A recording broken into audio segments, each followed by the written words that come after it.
고양시갑 김성혜입니다. 저는 후보자님께 개인 윤리에 관한 질문을 하는 게 아니라 정책 청문회를 하려고 하는 거니까요. 예. 입장을 잘 모르겠다고만 하시는 방법으로 답변 안 하셨으면 좋겠습니다. 그런 건 부끄러운 거죠. 국가인권위원장을 하겠다는 분이 본인이 생각하는 글로벌 스탠다드 인권이 어디에 있고 거기에 대해서 내 입장은 어떻다는 정도를 설명을 못 하신다면 글쎄요. 부끄러운 일 아니겠습니까? 그러니까 제가 뭐 압박할 생각은 없는데 답변을 좀 듣고 싶으니까요. 예, 말씀을 좀 해주셨으면 좋겠습니다.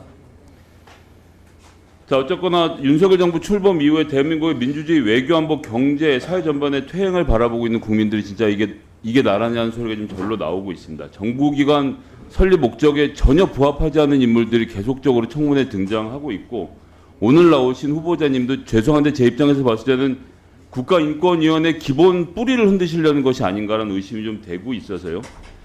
비과학적이고 배타적인 종교를 기준으로 삼아서 다른 의견이 있으니까 좀 같이 들어봐야 되는 거 아니냐는 말씀 듣기가 좀 되게 불편합니다. 뭐 제가 헌법재판관까지 하신 후보자님 앞에서 인권에 대한 국제적 규범을 얘기한다는 거 사실 좀 의미가 없긴 하지만 잘 아시는 것처럼 유엔에서요.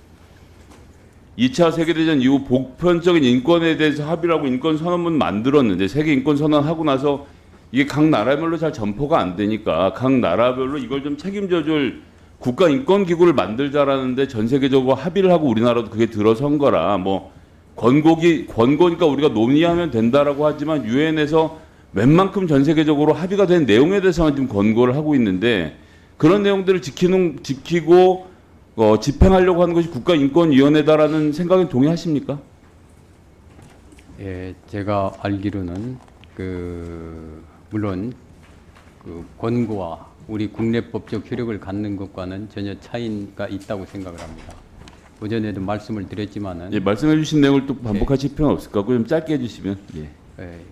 일반적으로 승인된 국제법규 그리고 헌법에 의해서 체결 공포된 조약의 경우에는 직접적으로 국내법적 효력이 있습니다.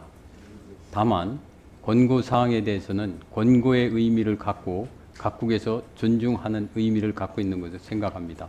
저희는 이런 권고를 가지고 이것에 대해서 우리 국민이 과연 이것이 어떻게 될 것인가 서로 상반되는 의견이 있을 때는 거기부터 다 들은 말씀이니까요.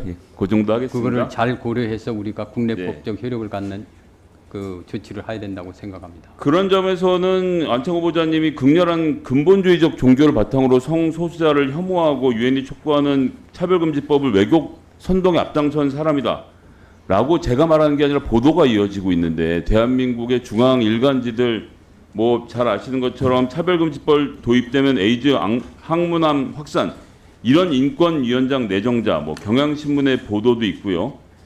한겨레신문에서는 안창호 차별금지법 공산주의 혁명에 이용될 수 있어서 우려 이런 식의 좀 우려스러운 보도들이 이어지고 있는데 저는 이러한 주류의 의견에 대해서 좀 너무 종교적으로 후보자님 반대하시는 게 아닌가 좀 걱정이 되고요. 물어도 되겠습니까? 그런 점에서 하나만 좀 제가 여쭤보고 싶은 것은요.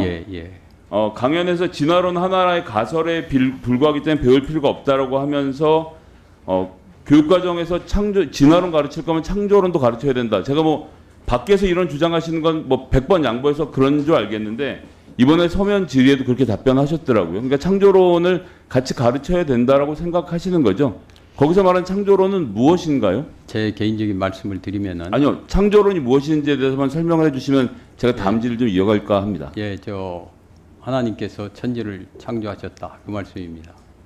그걸 과학적으로 어떻게 교과서에서 가르치나요? 반면에 진화론에 대한 과학적 증명이 저는 없다고 생각을 합니다. 성경에 나와서 제가 지금 기독교 신자라서 지금 말을 더듬게 되는데 성경에 나와서 과학적이고 진화론은 과학적이 아니니까 담으면 안 된다는 말씀하셨죠. 성경에 과학적이라는 말씀을 안 드린 것 같습니다. 지금으로부터 40년 전에 1981년에 루이지애나주 의회에서 창조과학을 가르치겠다라고 주에서 하다가 이게 소송에 걸려서요.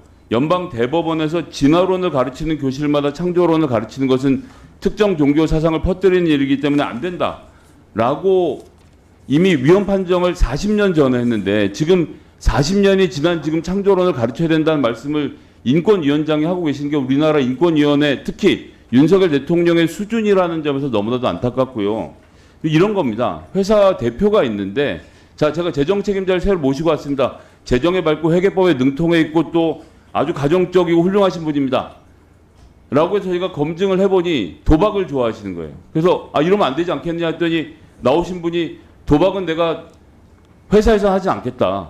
퇴근하면 하겠다고 하는데 저희는 그 모든 다른 조건이 갖춰졌다고 하더라도 물론 그 지금 후보자께서 갖고 계신 여러 가지 헌법적 인권적인 감수성에 대해서 제가 다른 서면지를 좀 봤습니다만 특히 이 부분에 대해서 종교적 신념을 서면 답변에 싣고 오늘 답변 과정에서도 말씀하실 만큼 강하게 갖고 있는데 이런 분이 지금 국제 기준에 맞춘 국가인권위원회를 할 수 있겠느냐. 국제 인권 기준에 따라서 설립된 준국제기구인 국가인권위원회에서 국제 인권 규범에 맞는 인권 정책과 인권 침해를 구제하는 기구라는 점 우리가 생각해봐야 될 것 같은데요. 이런데 근본주의적 종교관을 갖고 지금 제가 보기엔 완전히 시대착오적인 주장들을 하고 계시는 후보자님은 사퇴하시는 게 맞지 않나 이렇게 좀 생각을 합니다. 자, 이어서 질문을 한번 좀 이어가서 드리도록 하겠습니다. 차별금지법이 동성애에 대해서 긍정적인 환경을 조성해서 교회를 혐오하게 만들고 교회가 차별금지법 때문에 동성애 죄성을 지적하는 걸 못해서 위축이 되면 공산주의자 그람시의 바람대로 가정, 교회 및 국가 공동체의 변질과 해체의 원인이 돼서 공산주의 혁명으로 가는 긴 행진의 수단이 될 수 있다는 우려를 하시고 계시는데 공산주의 혁명이 우리나라에서 성공할 가능성 몇 % 정도로 보십니까? 저는 거기에 대해서 우려를 표명했을 따름입니다. 아니 그러니까 그 말씀은 공산주의 혁명 우리나라에서 일어날 수 있다는 전제가 있는 거 아닙니까? 검사도 하셨으니까 아실 텐데 우리나라에서 지금 공산혁명이 가능한 구조입니까? 너무 체제에 대해서 믿지 못하시는 거 아니에요? 이렇게 자유민주주의가 튼튼하게 있는 나라에서 공산주의자가 나올 수는 있겠지만 공산혁명이 된다? 이렇게 생각하시는 건 좀 과도한 주장 아니십니까? 관련된 답변만 좀 해주셨으면 좋겠습니다. 예, 제가 그런 말씀드리겠습니다. 아까 우리 김 의원님께서 말씀하실 그 창조론과 진화론에 대해서 간략히 말씀을 드리겠습니다. 제 개인적인 요거서부터 차례로 말씀을 드리겠습니다. 그래서 예, 위원장님. 예. 네. 창조론과 진화론에 대한 한마디로 그냥 하겠습니다. 한마디 해주시고 예. 바로 공산혁명의 가능성에 대한 질문에 예, 집중해서 알겠습니다. 답변해 주십시오. 개인적으로는 창조론도 그렇고 진화론도 그렇고 단순한 믿음의 문제로 생각을 하고 있습니다. 과학적인 증거보다는 믿음의 문제로 생각하고 있기 때문에 개인적으로는 양자에 대해서 같이 가르쳤으면 좋겠습니다만은 제가 그거를 학교에서 어떻게 해야 된다 이런 위치에 있지도 않을 거고요. 인권위원장이 되더라도 그렇기 때문에 그거는 제 영역의 바퀴라고 생각을 합니다. 다만 아까도 말씀드렸습니다만은 제 종교적 이런 신념이 인권위의 객관성을 훼손시키지는 않을 겁니다. 두 번째, 차별금지법이 공산혁명이라고 지적한 이유는 첫째,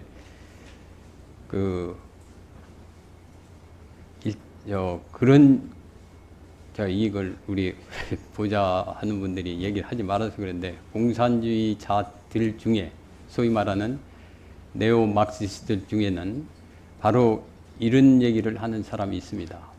동성애는 사회주의 혁명, 공산주의 혁명의 중요한 핵심적 수단이다. 이런 주장이 있습니다. 제가 그런 것들을 듣고 또 여러 가지 상황을 비추어 볼 때 가능성이 제로라고는 저는 생각하지 않습니다. 그렇기 때문에 제가 우려를 표명한 겁니다. 이렇게 이용이 될 수 있다.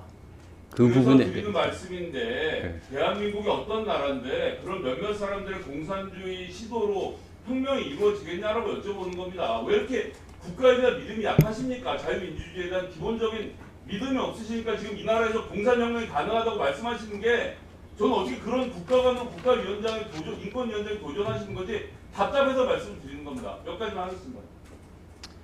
네, 김성애 의원님 수고하셨습니다.